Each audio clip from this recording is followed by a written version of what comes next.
Hello dear student, welcome to this video. अब हम बात करने वाले हैं रेस्पिरेशन के बारे में। किसके बारे में?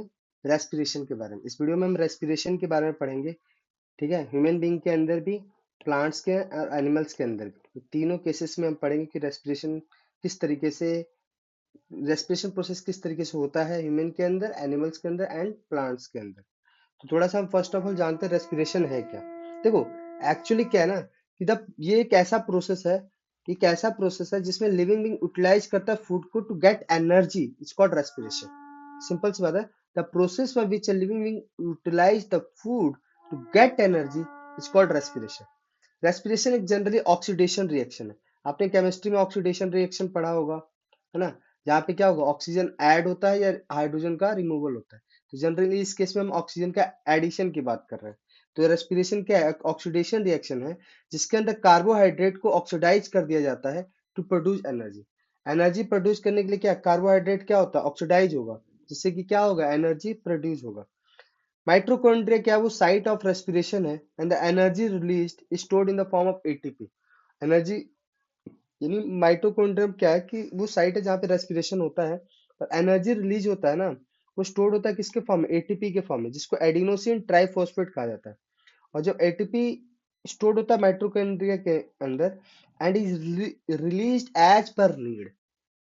और ये रिलीज कब होता है? जब हमारी नीड होती है। ठीक है, जब प्लांट्स की नीड होगी तो रिलीज होगा। ठीक है, या हमारे को रिलीज हो, हमारे को जरूरत होगी तब, मतलब जब भी जरूरत होगी एटीपी रिलीज कर देगा वो। ठीक है, जिससे कि हमारा एनर्जी का काम हो सके। Steps of respiration. अब वो स्टेप्स क्या है रेस्पिरेशन के? होता क्या है कि जब ब्रेक डाउन होगा ग्लूकोज, क्या होगा, ब्रेक डाउन होगा किसमें, पायरुवेट में। किसमें? पायरुवेट में, है ना?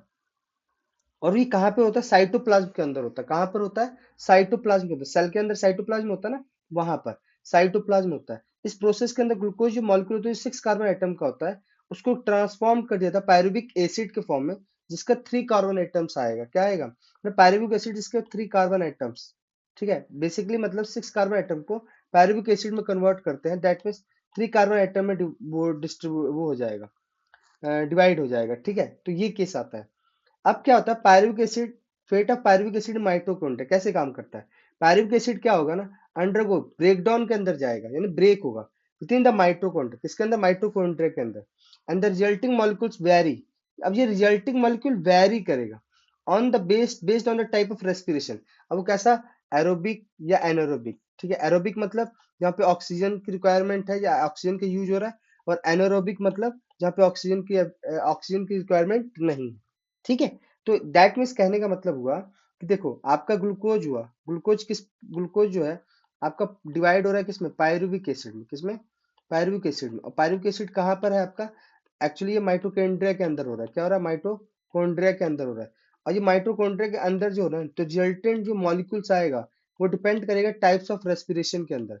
टाइप्स ऑफ रेस्पिरेशन दो तरह के हैं, एरोबिक एंड एनाएरोबिक। ठीक है, एनारोबिक। ठीक है, दो तरह का आपका रेस्पिरेशन है जिसमें ये डिवाइड होगा। तो अब यही हम पढ़ने वाले हैं। जब रेस्पिरेशन गैसेस एक्सचेंज के थ्रू होता है, तो इसमें क्या होता है, जनरली प्लांट्स के अंदर होता है कि ऑक्सीजन इनटेक। अब यहाँ पे क्या होगा, ये ऑक्सीजन नहीं, रेस्पिरेशन जो गैसेस एक्सचेंज के थ्रू होता है प्लांट्स के अंदर में, लाइक ऐसा है कि जब हम ऑक्सीजन इनटेक करते हैं, क्या करते हैं, intake of oxygen from the atmosphere, और कार्बन डाइऑक्साइड को रिलीज करेंगे, उसको क्या कहते हैं, ब्रीदिंग कहते हैं। क्या कहते हैं? ब्रीदिंग कहते हैं। और सेलुलर रेस्पिरेशन क्या कहते हैं, जब सिंपल फूड किसमें तो कन्वर्ट होगा, in order to release energy inside the cell. Cell के अंदर जब वो एनर्जी रिलीज करेगा सिंपल फूड के ब्रेकडाउन होने पर, उसको सेलुलर रेस्पिरेशन कहते हैं। और रेस्पिरेशन जो हमारा होता है वो गैसेस एक्सचेंज होता है, like intake of oxygen from the atmosphere और रिलीज ऑफ कार्बन डाइऑक्साइड। ठीक है, ये केस आता है। जो टाइप्स ऑफ एरोबिक रेस्पिरेशन के बारे में हम बात कर रहे हैं, इसमें क्या है, एरोबिक रेस्पिरेशन और एनारोबिक रेस्पिरेशन। ठीक है, समझ में आ रहा है ना क्या चीज है, कि आपका ग्लूकोज किस में, पायरुविक एसिड में कन्वर्ट हो रहा है। पायरुविक एसिड कहाँ पर? आपका माइटोकॉन्ड्रिया के अंदर। ठीक है, और वो आप बेस डिपेंड करेगा किस पर, basis on the respiration, aerobic respiration और एनारोबिक रेस्पिरेशन। एरोबिक रेस्पिरेशन जहाँ पे प्रेजेंस ऑफ ऑक्सीजन होता है, पायरुविक एसिड क्या होगा, अब कन्वर्ट होगा किसमें, कार्बन डाइऑक्साइड में, और रिलीज करेगा energy and culminating in the formation of water molecules, और इवन वाटर मॉलिक्यूल्स भी बनाएगा। कार्बन डाइऑक्साइड एनर्जी रिलीज करेगा। थोड़ा सा ये देख लेते हैं देखो हमने क्या पढ़ा, aerobic respiration, that means presence of oxygen, presence of oxygen है, कार्बन डाइऑक्साइड, वाटर और एनर्जी रिलीज हो रहा है। क्या हो रहा है, कहाँ पे, माइटोकॉन्ड्रिया के अंदर, कहाँ पे, माइटोकॉन्ड्रिया के अंदर, carbon dioxide plus water plus energy. अब थोड़ा सा केस देख लेते हैं एनारोबिक रेस्पिरेशन का। ये क्या होता है, जब एब्सेंस ऑफ ऑक्सीजन होता है, इसमें पायरुविक एसिड किस में कन्वर्ट होता है, या तो एथिल अल्कोहल में कन्वर्ट होगा या लैक्टिक एसिड में कन्वर्ट होगा। अच्छा, तो एथिल अल्कोहल कहाँ पे बनेगा, ये ईस्ट और बैक्टीरिया के अंदर बनेगा, ठीक है, ईस्ट और बैक्टीरिया के अंदर। लैक्टिक एसिड कहाँ बनेगा, लैक्टिक एसिड ये जनरली बनेगा मसल सेल्स के अंदर ड्यूरिंग दिस प्रोसेस, जैसे कुछ माइक्रोब्स के अंदर भी और कुछ हमारे मसल सेल्स के अंदर, ठीक है, एनारोबिक रेस्पिरेशन होता है। थोड़ा सा ये भी देख लेते हैं कि जब हमारा क्या होगा, एक होगा और आपका ईस्ट के अंदर एब्सेंस ऑफ ऑक्सीजन, और एक हमारा मसल्स के अंदर लैक ऑफ ऑक्सीजन, मतलब दोनों ही केस में।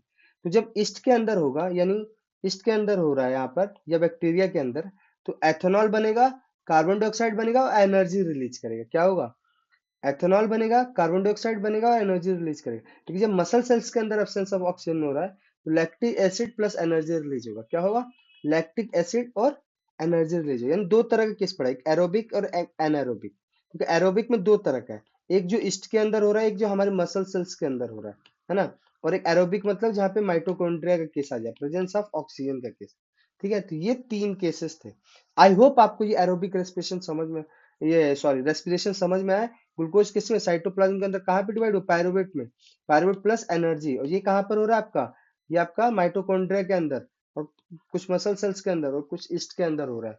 ठीक, pain in leg muscles while running, आपने जानते हो कि जब आप रनिंग करते हो तो आपका लेग पेन करता है, तो ऐसा क्यों होता है। देखो इसमें क्या होता है ना कि मसल सेल्स है, एनारोबिक एनारोबिक रेस्पिरेशन हो रहा है मसल सेल्स के अंदर, इसकी वजह से क्या होगा, डिमांड ऑफ एनर्जी बढ़ जाएगी। क्या हो जाएगी, डिमांड ऑफ एनर्जी बढ़ जाएगी। और the process of anaerobic respiration क्या प्रोड्यूस करेगा, लैक्टिक एसिड। क्या प्रोड्यूस करेगा, लैक्टिक एसिड, जो आपको कंट्रीब्यूट करेगा throwing pain in the leg muscles.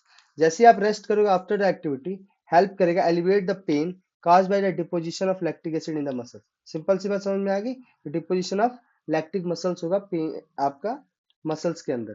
अब एटीपी क्या होता है, एडिनोसिन ट्राइफॉस्फेट, ये जनरली एक एनर्जी करेंसी होती है। क्या होती है, एनर्जी करेंसी होती है ना, जो कि एक तरीके से this molecule generated as a by product of reaction, ये बाय प्रोडक्ट के रूप में निकलता है फोटोसिंथेसिस और रेस्पिरेशन के अंदर। एडिनोसिन ट्राइफॉस्फेट, इसमें 3 फॉस्फेट बॉन्ड होता है, ठीक है, एटीपी के अंदर। ये हाई एनर्जी बॉन्ड होते हैं, और जब जब ब्रेक करते हैं ना, तो substantial amount of energy release करते हैं, और इनको सब्सटेंशियली यूटिलाइज भी किया जाता है, सब्सिक्वेंटली यूटिलाइज भी किया जाता है और मेटाबॉलिक रिएक्शन के अंदर। ठीक है, किसके अंदर, मेटाबॉलिक रिएक्शन के अंदर। अब थोड़ा सा केस हम पढ़ रहे हैं रेस्पिरेशन इन ह्यूमंस। यहाँ पे पीछे भी हम ह्यूमंस के अंदर भी ये सारी चीजें हो रही होती है। थोड़ा सा हम स्पेसिफिक रेस्पिरेशन कहते हैं कि कैसे ह्यूमंस के अंदर होते हैं, जो सेल के अंदर की बात करें ना बेसिकली, ये हम बात करेंगे रेस्पिरेशन ह्यूमंस के अंदर। देखो ये थोड़ा सा कॉम्प्लेक्स है, कैसा है, complex network crucial for breathing, gas exchange and cellular respiration. Human respiratory system के अंदर ब्रीदिंग होता है, गैस एक्सचेंज होता है, सेलुलर रेस्पिरेशन होता है। तो हम ये थोड़ा सेलुलर रेस्पिरेशन के बारे में पढ़ रहे थे। A well-organized respiratory system is essential for efficient breathing and gas exchange। सीधी सी बात है कि एक वेल ऑर्गेनाइज रेस्पिरेटरी सिस्टम होगा, तो इसेंशियल होता है किसके लिए, ब्रीदिंग के लिए और गैस एक्सचेंज के लिए। ब्रीदिंग मतलब क्या, inhaling oxygen, exhaling carbon dioxide.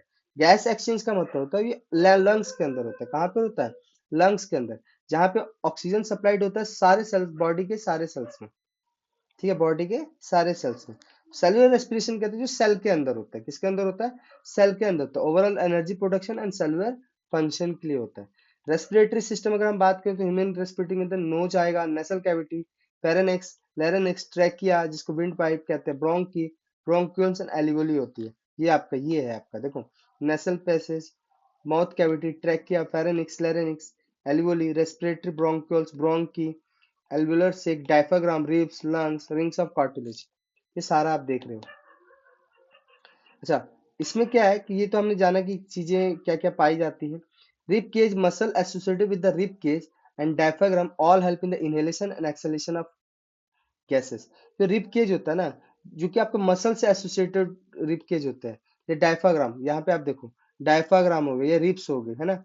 ये जनरली किस में हेल्प करती है, इनहेलेशन और एक्सहेलेशन में काम करती है। किसमें, इनहेलेशन और एक्सहेलेशन ऑफ गैसेस में हेल्प करती है। जो एक्सचेंज ऑफ गैसेस जब ये कहाँ पर हो रहा होता है, एल्वुलर सरफेस और सराउंडिंग ब्लड वेसल्स के अंदर। कहाँ पे? एल्वेलर सरफेस, देखो यहाँ पे आपका है ना ब्रोंकल ब्रोंकल एल्वेलर सरफेस, तो ये आपके यहाँ पर, ठीक यहाँ पे हो रहा होता है, देखो ये एल्वेली है यहीं पर, दैट मीन्स यहाँ पे बात करी जा रही है, ठीक। सराउंडिंग ब्लड वेसल्स के अंदर एल्वेली प्रोवाइड करता है large surface area for the exchange of gases, ठीक, तो इसी में आ जाता है। अब बात करते हैं इनहेलेशन और एक्सहेलेशन की। तो देखो इनहेलेशन क्या है, जब एयर लेते हैं हम ऑक्सीजन के फॉर्म में। एक्सहेलेशन जब कार्बन डाइऑक्साइड रिलीज करते हैं। और single breath involve both inhalation and exhalation. Individual जो breath multiple time throughout the, सीधी सी बात है, ये तो कुछ जानने वाली बात नहीं है। Frequency of breath in 1 minute refer to breathing rate. ये क्या होता है? ब्रीदिंग रेट बताता है।